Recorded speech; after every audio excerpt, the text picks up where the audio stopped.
Happy Sunday. Happy Sunday. Thank you all for coming. I am Reverend Karen Frost. Welcome to Spirit Uncensored. And before I get into my welcome first, I'm going to introduce Mortasay for a performance.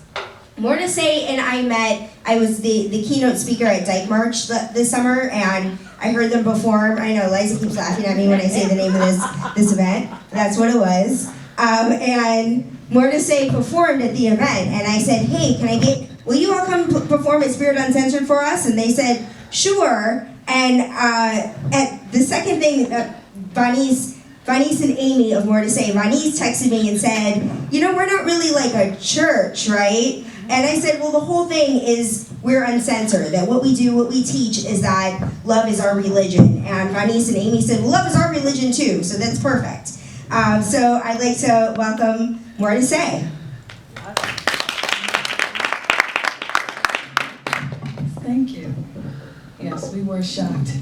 Are you sure you want us? We're singing gospel music.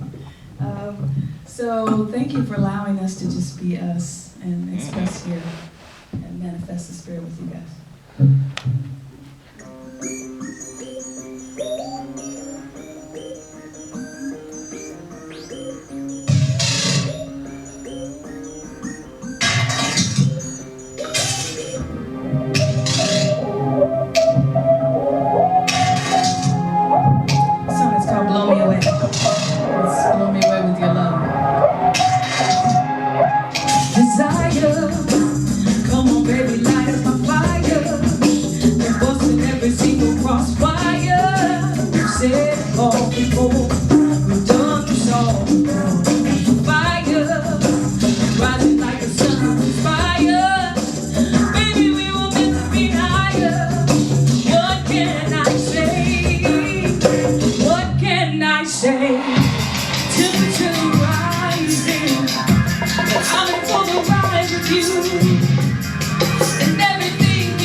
I love that I heard that somebody say it was awesome because it really is. And I love that they have more to say, which is why they put this band together. And I had the opportunity to be on their podcast earlier this week as well, because they have more to say. So you need a podcast to hear it on top of that. And I really appreciate just creating the space. I love that this song talks about this concept of it's deja vu, that what New Thought is. I am a New Thought practitioner that comes out of the Centers for Spiritual Living and also the Emerson Institute. And Centers for Spiritual Living teaches Ernest Holmes' Science of Mind, where the Emerson Institute is based on Ralph Waldo Emerson's essays. And both Ralph Waldo Emerson and Ernest Holmes were saying the same thing, and all of the ancient leaders are all saying the same thing, that love is the way.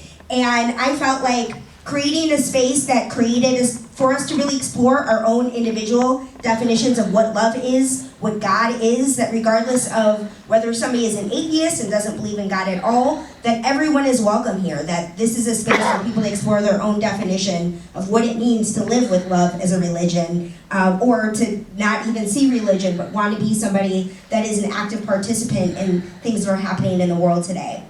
So when Spirit Uncensored was created, that was our objective. And at first it was Reverend David Allen Cruz and I, who's in the back, shooting with me right now. We both came together and said, let's do something. And at the time, neither one of us knew what it was going to be. But then I went to the CSL Next Gen retreat last summer. And that experience, the Next Gen retreat, is a completely uncensored spiritual experience. There are curse words all throughout the whole thing. And I was like, this is what spirituality is supposed to be. And so I had this vision for Spirit Uncensored that came out of that. And we've had some CSL Next Gen leaders like Audra Sandy, Audra Nicole, and Kristen Ashley is what she goes by, Kristen Ashley, who's come in and spoken here, and Liza Marquez, who comes from the Global Truth Center. Her and I both studied with Reverend James Mellon, also is speaking today, so I'm very excited about that. Liza Marquez is a ministerial student right now, and this space is really designed for people to find their voice and use their voice. And so it's not just specific to Liza, who has this designated 5 to 10 minutes to talk about her experience and her relationship to gratitude, but later in the event, we will open up the mics, open up the floor for people to talk about their own relationship to gratitude. So the reason we're doing gratitude is not just because it's Thanksgiving. In fact, I had gratitude on a totally different month, and somebody was like, shouldn't it be Thanksgiving? And I thought that made sense. And so it came out of, like I said, this whole thing, Spirit Uncensored, is designed to be a spiritual playground, and people wanted something more clear than that. The whole idea of, love is our religion, let's play in God. People are like, no, tell me really, like, what does this mean? How do I tell other people what this thing is? Define it for me. And so I sat with that idea, and what came to me was that what we believe, what we teach at Spirit Uncensored is that we are always at choice, that faith will always serve you, and that living a life of gratitude is the best way to live. And what came out of that for me was that I feel that being the change I wish to see in the world has been something that I've really focused on, and I've become the person I want to be. But then it was time to really think about, what change do I wish to see? That regardless of where somebody lives, what their belief system is, what themes do I think are universal that would make the world a better place if everyone believed these things? And what came to me was believing that we're always at choice, to live a life of faith, and to be grateful. And so we split that theme up over the course of the rest of the year, and so gratitude is what's left is today, and we have a 4-Sunday event. Our final 4-Sunday event is in 2 weeks from now, the 24th. We're doing a burning bowl to let go of our 4th Sunday and claiming new qualities for Spirit Uncensored and for ourselves individually in 2020. So that's something that we'll be doing in a couple weeks. But today, it's all about gratitude. So I want to introduce Liza. What do I want to say about Liza? I know, she's laughing because, like, what are the kinds of things I can say? Liza's kind of my party buddy, and we've never actually planned to party together. We've talked about planning to party together, but we've never actually done it. that when there's some sort of fundraising gala going on, Liza and I are the dance floor. We got each other's number, I'm sure, from some sort of party atmosphere. Whenever there is a party happening, Liza and I are bringing it. And we've talked about bringing this party in some other context, but I'm glad that we're doing it here at Spirit Uncensored. Everybody please welcome Liza Marquez. First of all, I'm always grateful to party with you, no matter what. Like running into the streets, whatever it is a party. Anytime Karen Frost is around, and Ronnie too, but anytime Karen's around, it's a freaking party. Like that is all you're gonna get all the time. But I personally want to say that I'm actually very grateful to be here tonight. Like, to be in the presence of all of you, to have your consciousness here is something that I am very grateful for. And actually Karen and I literally, and Ronnie, ran into each other on the streets of West Hollywood, hanging out, and she said, hey, will you come speak with me on the month of gratitude? I'm like, absolutely, 100%. I mean, what a great talk to talk about, right? Gratitude. Who hasn't been grateful? We have a litany of things that we're grateful for in life. And so I thought this is going to be really amazing. And then I was like, wait a minute. Is it though? Do I really practice gratitude as often as I think I'm practicing gratitude?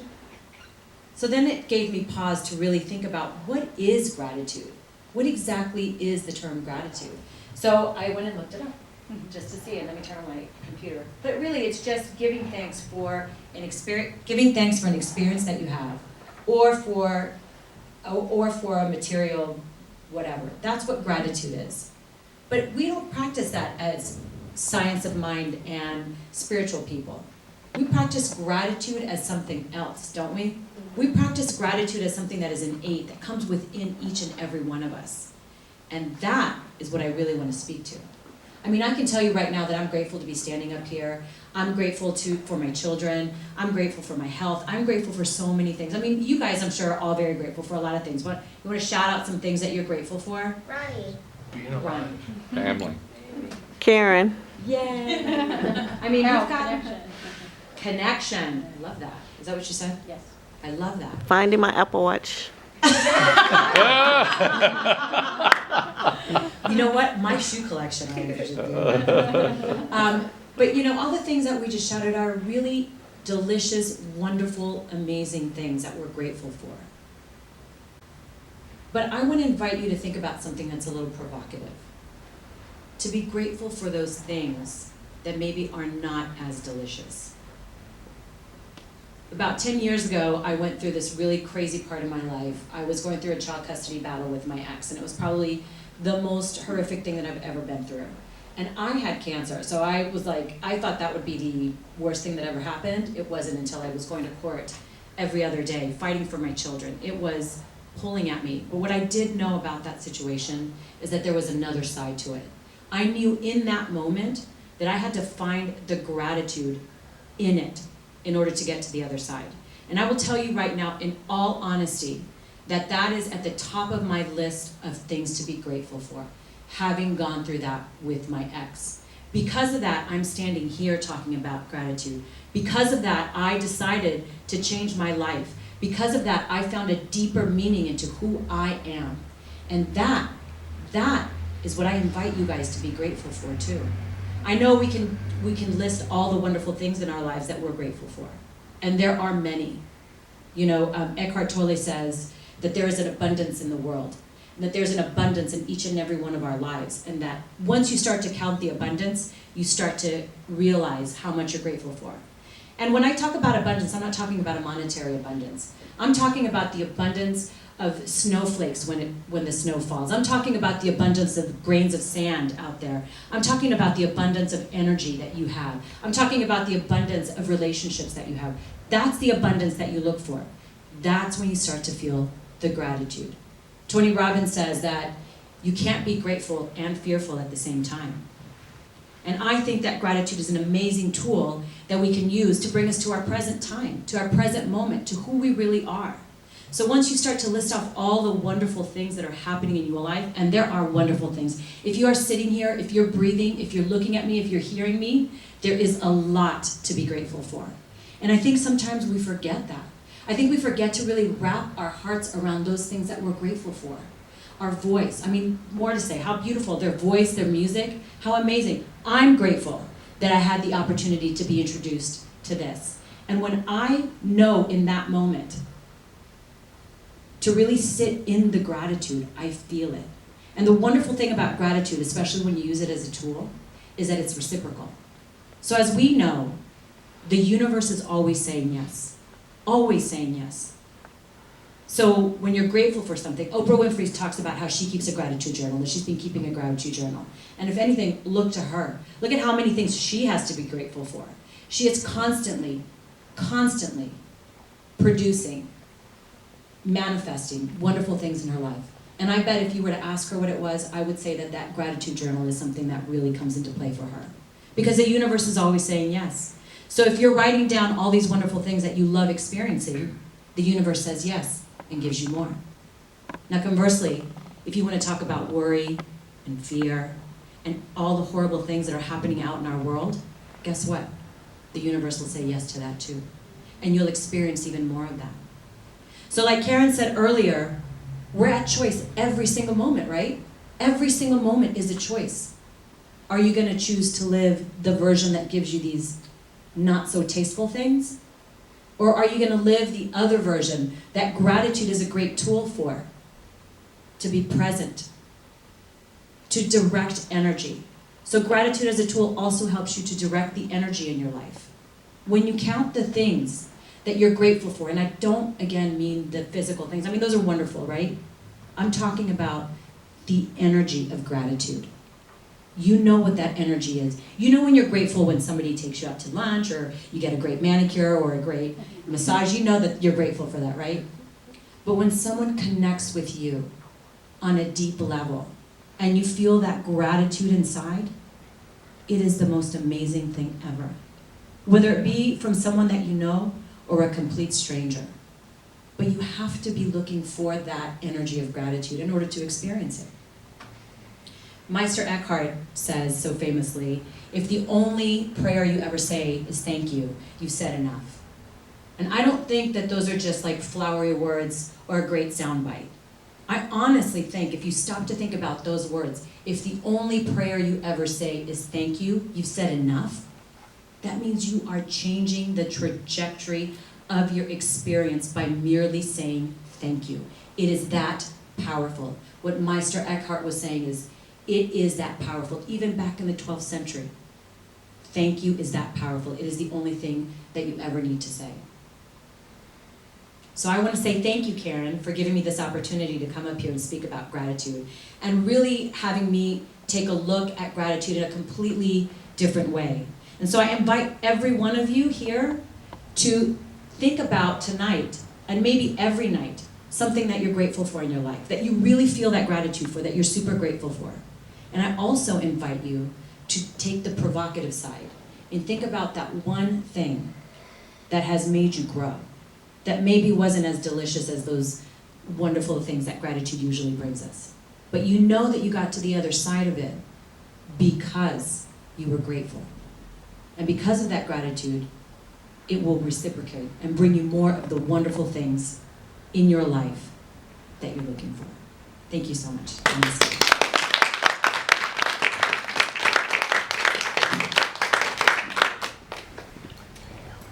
Man, I would have never known the custody battle and cancer never came up when we were partying in West Hollywood for some reason. So grateful to now know that about you for as many years as I have. And clearly this is an invitation that we should have some other conversation outside of stages and the bar. So at one point we will. I appreciate you saying everything you said about gratitude, because I feel like that's really what we're going to dive into, is finding opportunities to see gratitude in the places where it's hard to do that. But before we do that, we're going to hear another song from Mortasay.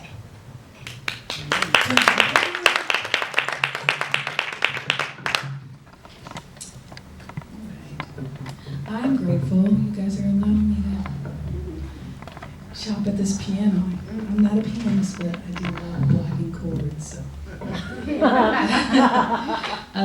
This song is called She Changed.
I feel like that sounds really good setup too, because of what I'm going to say. I'm going to tell you in a minute. But first, coffee. No, I'm just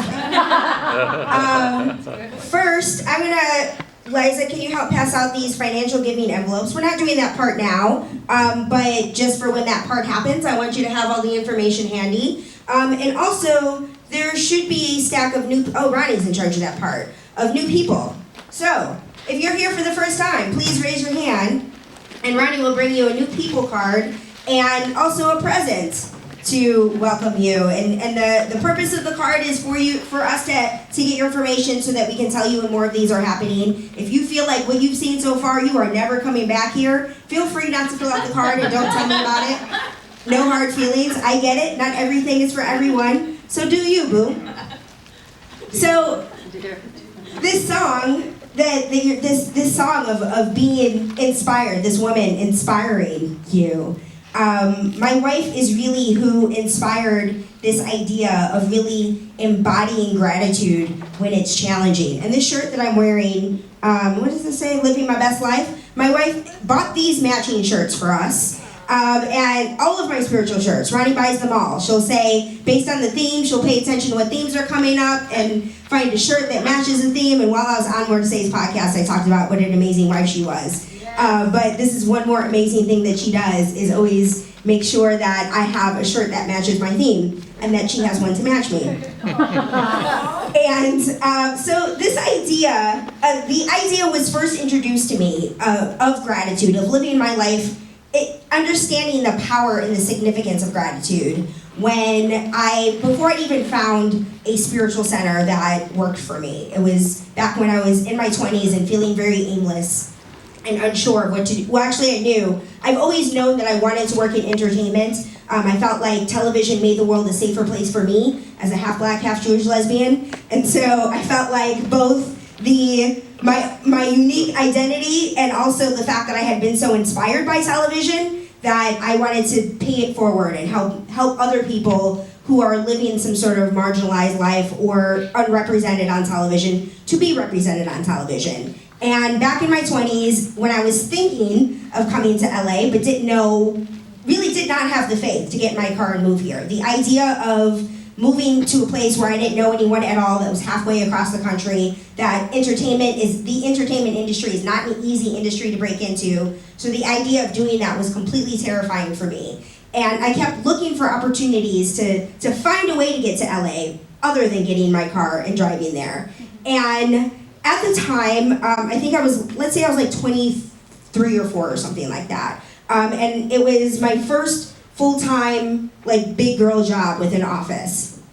And the company was called Career Builder. I think they still exist, that's where you used to find jobs back in that day. Like, that was the website of the week that people were using to find jobs. And they had an office in LA. And so my intention was to work here so that I can get there. And this job was the worst job ever, the worst. I had to be there at 7 a.m., which is, as a non-morning person, that was already torture. But getting there at 7 a.m. proved to be completely impossible. I either got there at 6:30 or 7:30. 7 a.m. was just not an option. It didn't matter whether I drove, took a train. If I left 2 minutes later, it was either 6:30 or 7:30. There was no other option. So one day I got into a car accident on the way to work. So I was like, forget this job. Called my mom. I said, hey, if I quit this job, will you help make sure I'm not homeless? And she said, sure, I got you. I'd had like 5 interviews lined up, so I felt like between one of these 5, I'm gonna be okay. And my mom told me she won't let me starve.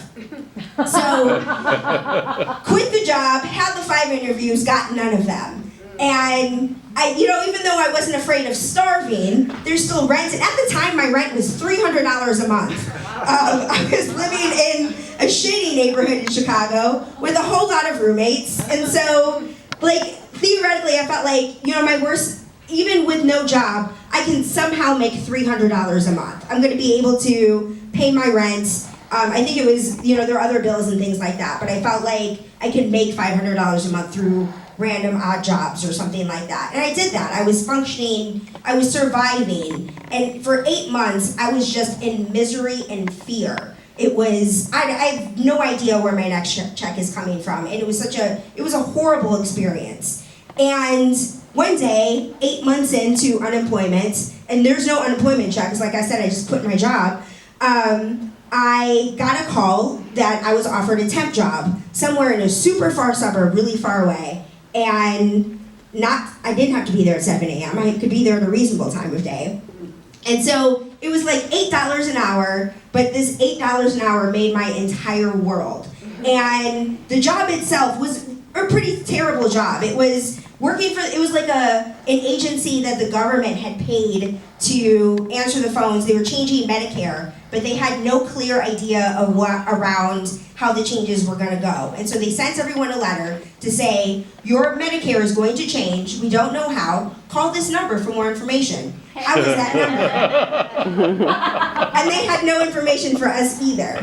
So these people are like, I'm calling you for information. And I said, yeah, the information is just wait, you'll get another letter. It was something like that. And on top of that, they hired me to take the calls in Spanish, and my Spanish is horrendous. But that's how much they needed people to do it. And so it was people who were frustrated with me in Spanish, yelling at me. I didn't know what they were saying. And technically, this was a really terrible job. But I was so happy that I knew where my rent was going to come from, that I knew where my next meal was going to come from, that my energy of gratitude shifted my entire life in that 1 week. And that 1 week, I got a new job that paid $13.50 an hour, so almost double what I was making, that was permanent, that was not picking up a phone with no information. It was actually a job, and it was called a production assistant. So even though technically it was like one of those design companies where you say that you want, say, a Highest Center for Spiritual Living mugs, then you call and get them designed for you. But because the term was production assistant, I felt like this is on the right track to getting me to LA. And got an offer for that job. Same week, I also got an offer for a title called Director of Broadcast Services for a broadcast journalism agency. And my job was to develop unscripted content around journalists. So this was like literally the best job I could have ever gotten in Chicago at the time. And I got that job that week, and that was like $42K. So I went from making $8 an hour to $42K a year over the course of a week. I also, while working at this job for this 1 week, got a call from the Rachel Ray Show because I was watching daytime TV all the time. They had this contest. Who has pizza? Vote for your favorite Chicago pizza place. And I'm like, it does not take it's no harm for me to click on this website and submit my favorite pizza. So I ended up winning a trip to the Rachel Ray Show to New York that same week. And so I got the call that I had the interview for the broadcast journalism agency when I was on the plane about to go to New York. And I said, hey, going to New York, can I see you when I get back? Got back on Monday, was supposed to start the new job on Tuesday, and said to him, hey, I'm supposed to start this new job tomorrow. I can start it, but I would feel really bad. I could tell I'd aced the interview. And so I said, I'd feel really bad if I started this new job and had to quit like 2 weeks from now. And he said, yeah, I get what you're saying. Okay, yes, you can have the job. So I got the job in the room. Literally only time I've ever gotten a job at the interview. And so it was this definition, this real true explanation for me that when I recognized I had been so grateful and so happy for the first time in 8 months that my entire world changed. And so I was like, gratitude is effective. And I thought back to the 8 months that I was feeling miserable and realized I could have spent that time much more wisely. I could have been writing, when somebody has 8 months of not working, I could have been doing something great. But instead I was sitting in my misery. So from that moment, I decided if I'm ever in a situation where I'm not working, I'm gonna enjoy it to the fullest. And so in 2008, the economy collapsed. The company I was working for collapsed along with it. And I thought, I've learned the lesson from the last time. I'm gonna choose gratitude, I'm gonna write, I'm gonna enjoy this hiatus. And I did, it worked. Gratitude got me through it. I ended up working as an admissions counselor at Columbia College Chicago, and then I felt like I needed to lose this job because it was my safety net. I need to find a spiritual center to show me what faith looks like so that I can get in my car and move to LA. And so in that moment, I Googled spirituality in Chicago and found the Bodhi Center for Spiritual Living, and it introduced me to all kinds of ways of life that completely worked for me, so much so that's how I ended up a minister here, is because I learned so much and was applying these lessons to my life that it really transformed me. So fast forward, I moved to LA. I said that I'm going to enjoy every moment that I'm not working. It took me 2 years to get a full-time job in LA in television. And it was easier to say that I can enjoy the ride when it was a few months. But when it was 2 years, it took me a year, it was a year and a half until I got a part-time job. So I was working 4 hours a day. And the idea of being in a city where I didn't know anyone, where I didn't have friends, it was soul crushing to me. So that was why I took every class my spiritual center had to offer, all the way up to ministerial, because I was trying to figure out how to make it work, how to apply the law of attraction, because clearly it's not working for me right now. And so while I was in this experience of struggle, at church one day, Reverend James Mellon did a talk called Best Day Ever, and talked about how we can live our lives as if it's the best day ever. And like Liza talked about, that every day isn't actually the best day ever. So to really look back at the day and say what part of this day made it not just a good day, but literally the best day ever, generating that practice, ended up shifting so many things for me. So the reason, I wasn't so specifically inspired at the moment. I thought it was a great talk, but my wife, she took it on and internalized it. And so I would wake up and she would say, "Hey Karen, guess what day it is?" And I was like, is it our anniversary?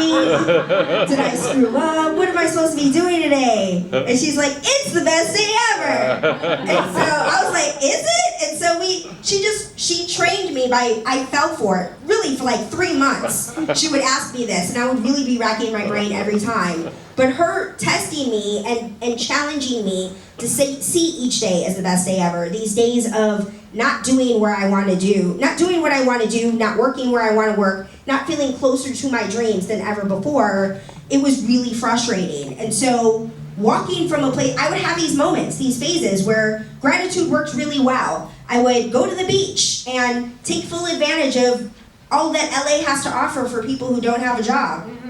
That is free, the beach is free.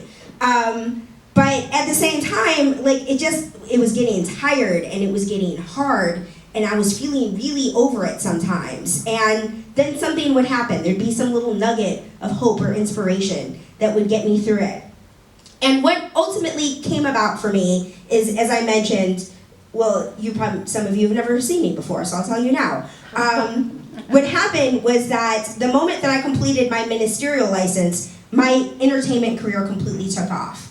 I ended up working for a Hollywood agency that opened up every door, that led me to working as a creative executive at Viola Davis's production company. All of this has happened over the course of 2 years. And at the same time, I guess it's been 3 years now. I've been a minister for 3 years, and I've been an executive for 1. So it was agency for a year, then I was an assistant at Viola Davis's production company, and then an executive there. So that was happening, while at the same time, Spirit Uncensored has been blooming over the course of the last 3 years. And so I've recognized that gratitude was helpful, but really what it was ultimately I was meant to be a minister. I had no idea I was meant to be a minister. I did not do this on purpose, but I recognized that all of you are sitting here right now because I was meant to be a minister. This was my calling in some way. And television is my medium. Ministry is the message. Television is the medium.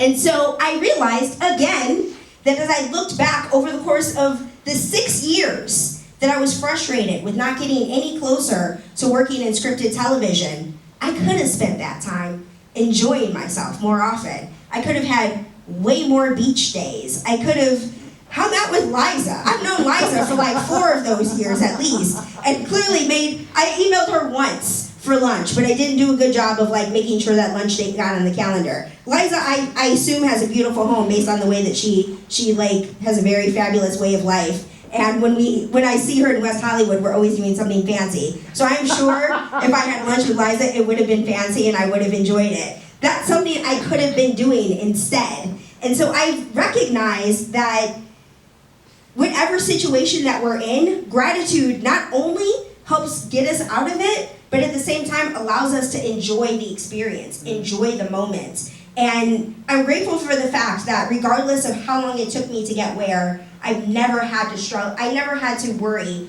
about where my next meal was coming from. I didn't have to worry about rent being paid because I'm married to a web developer, and God set me up that way. That when I made that decision to move to LA, I did not know God would be like, you know what? You should bring this one with you. Why don't you marry her? And y'all just go together. Worked out very well. But that's all I'm saying at the end of the day, is that gratitude really allows us to live life from a wonderful place. That living in a first world country, we experience so many luxuries that I imagine we came over here in some sort of climate controlled vehicle, that there's climate control in here, even though I'm a little hot, Reverend Scott. That I can say something like that, and Reverend Scott can flip a switch and make something happen. We live in a very blessed experience of life, and the more that we experience, recognize that and celebrate it, the greater our experience of life is. So this is the moment, thank you. This is the moment where I open this up to you all to tell me about your experience, your relationship with gratitude. You don't have to be a minister to take the mic. Sometimes ministers get on the mic and people go, whoa, there's a lot of ministers here and I'm not one of them. Is that okay? Can I take a mic?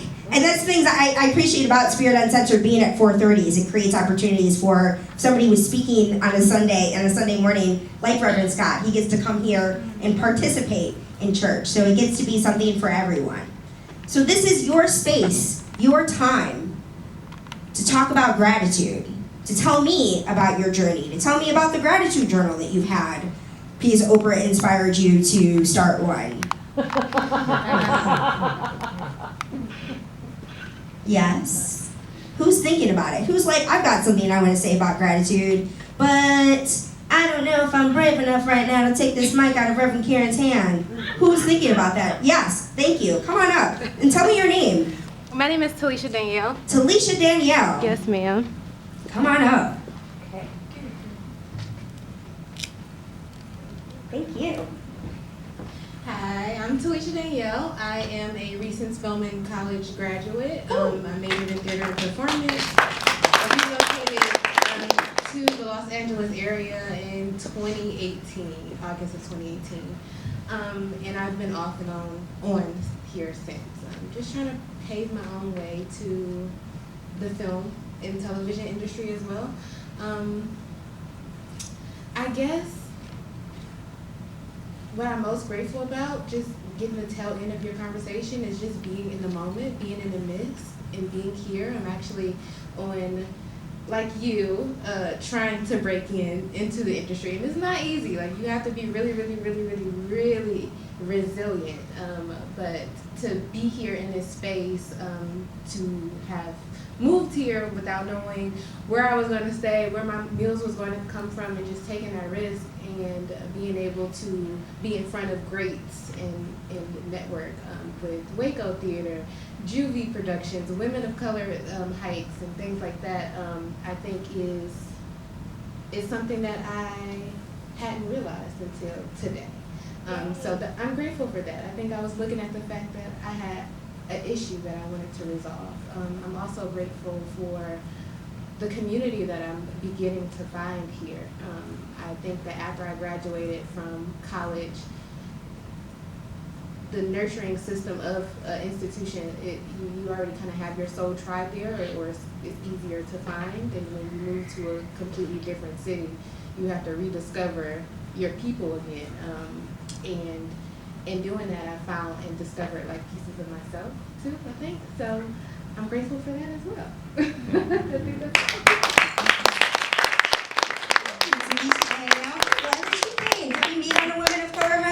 Yeah. Wonderful. I've gotten worse at that because I'm in more settings with a group and it's me, and I'm not good at remembering names as much as I used to. So I appreciate you being here.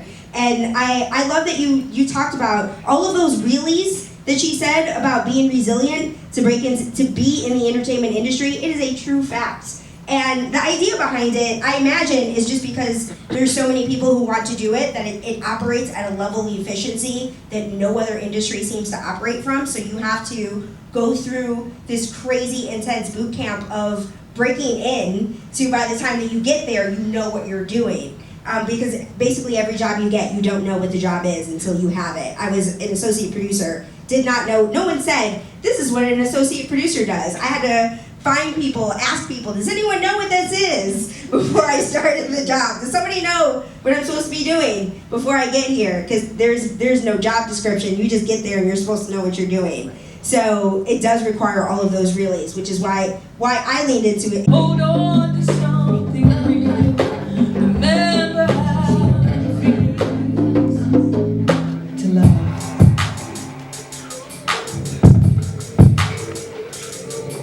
It's part of the illusion. This tug of war with fools. But if the heart is a chamber, please let it be the first to shoot. Shackles of the past, lost trust and lost love. Nothing can hold you down if you're already down. You're already down. We're already down and we let go of the past in these chambers of hurt. Hold on to something real.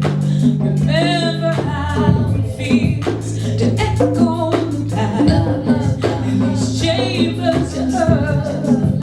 Hold on to something real. Remember how it feels. Just love, remember how, just for real.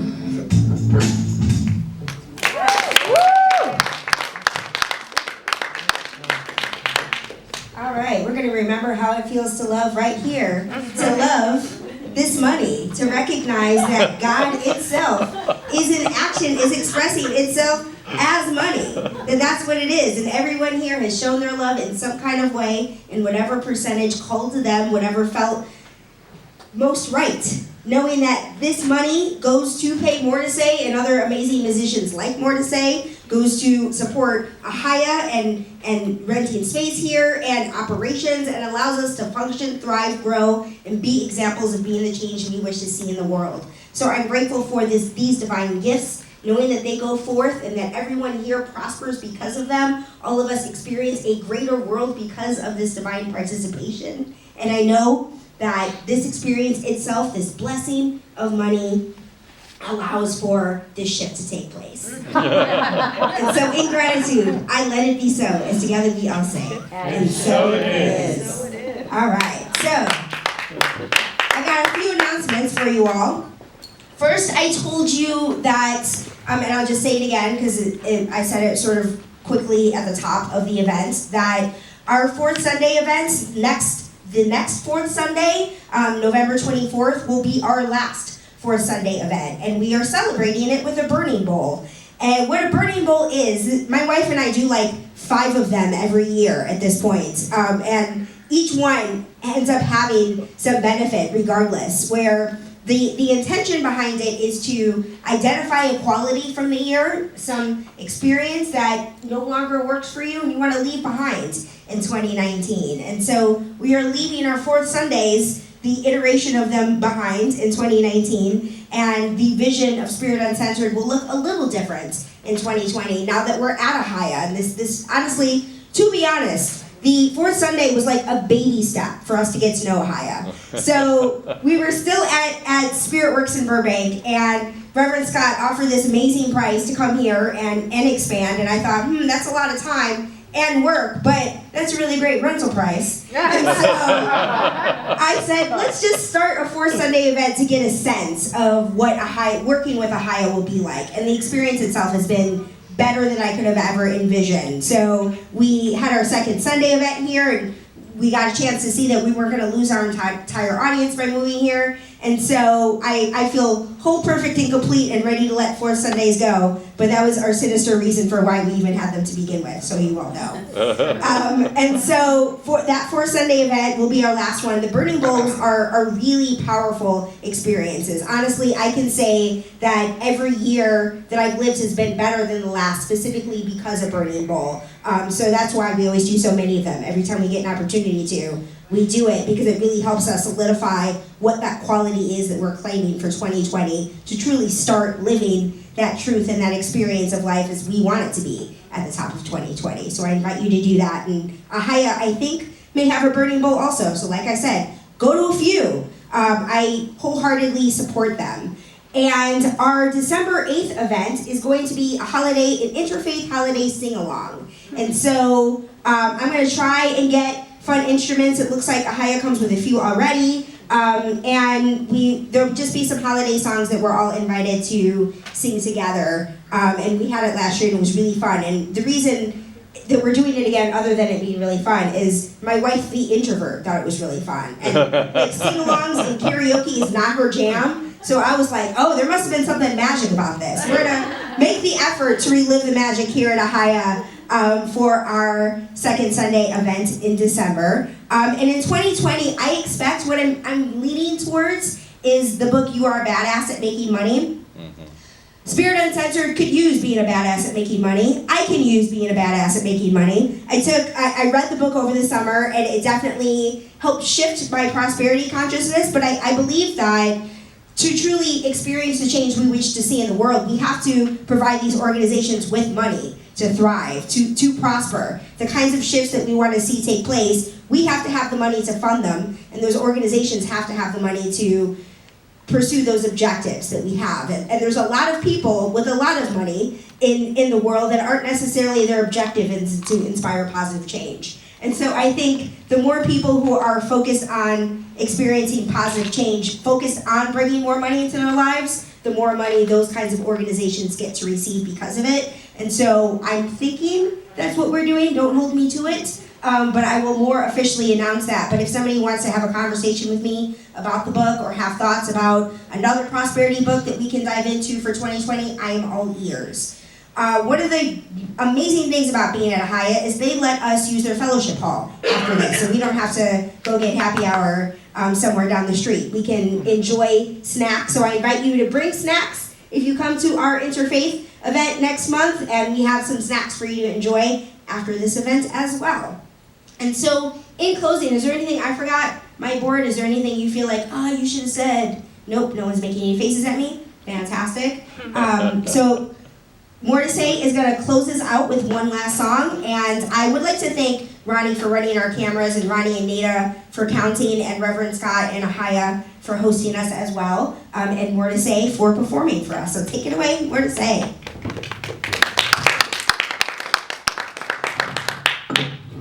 I didn't speak during my gratitude time. You can now, you got a mic. It's been a very interesting week. And the reason why I didn't say anything is because I have been fighting with how to put it into words. And you're sharing, though, everyone's sharing, and your experiences, and just being here, I realized that's the one thing that I'm very grateful for. But the other thing was just realizing how much of God lives in all the unexpected places, that if you just notice that it's present. And meeting you at the Dyke March, and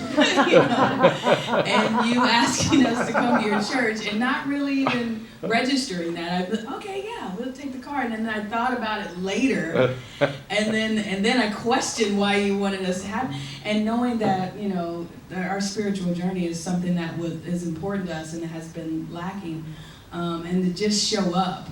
And not even, not looking for, we're in LA, what are the commonalities? What are we, what's going to happen? We're like, let's just show up.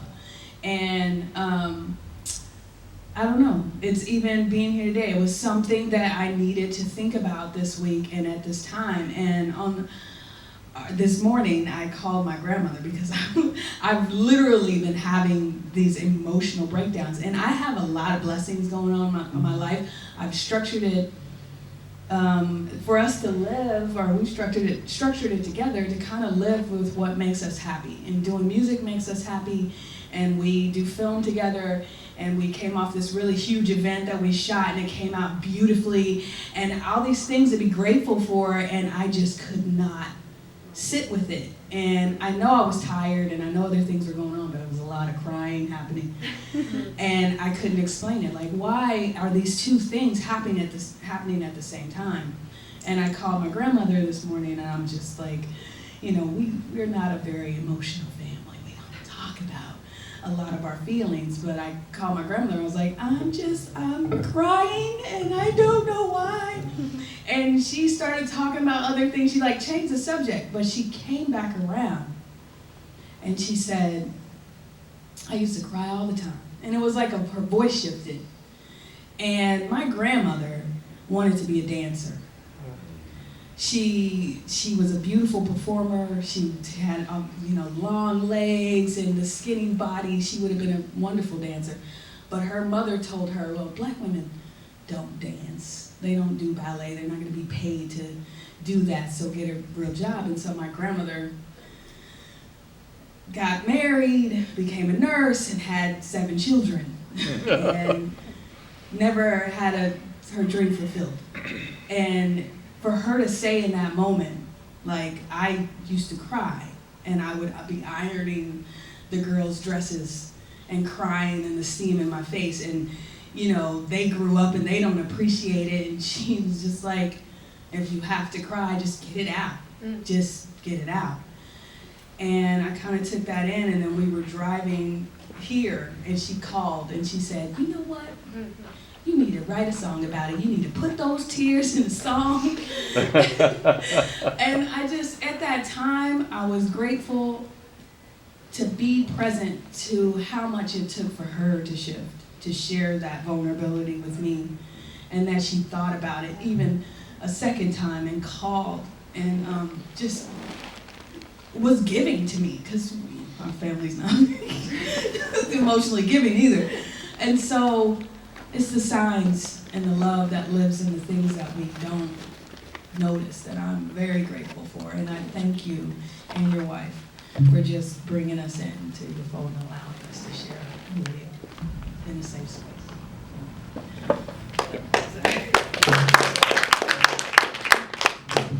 And this song is called She Can't Be Loved. Don't let anyone tell you that you can't be loved. It's the moral of this song. It's the moral of this song. And you can be loved, and no one has any right to say otherwise. That's right. You love And that's why we're yourself, sharing. you love others. Yes.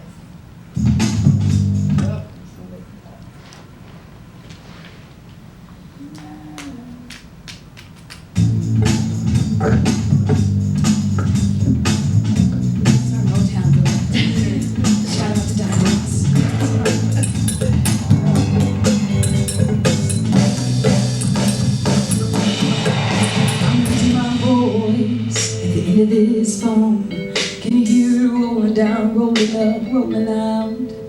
I'ma dangle my soul at the end of this road. Can you feel me hanging on, hanging up, hanging out? I've got something to say. I feel some kind of way, and I won't go back another day. I will never feel this way. The girl in me won't feel this way. Like she can't be loved. She can't be loved. Like she can't be loved. Like she can't be loved. I look through your hands and I don't see it your way. I don't follow idle kings, but the gesture's okay. I knew who I was before. I followed your ways for sure. But let's skip the foreplay. I'm just on my way. Past life at the end of your road, but you're my last nerve in the end. I hope, I pray that you don't want it this way. That in the hearts of daughters, you're not trying to say.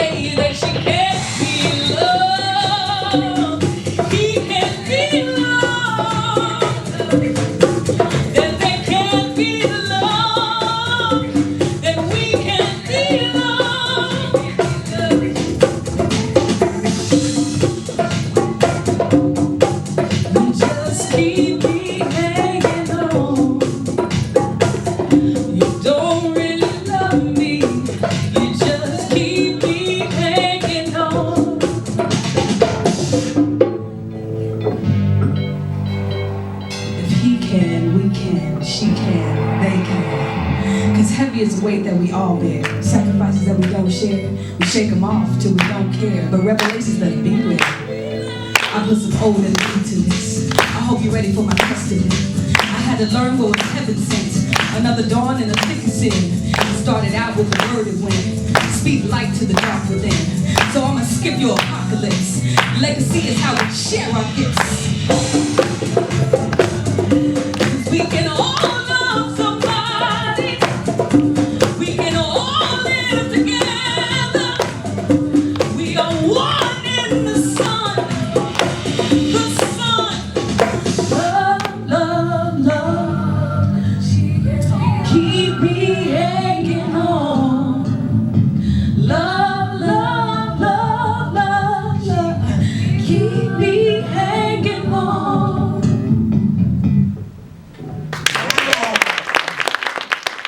Thank you, Mortasay. Thank you, everybody, for coming.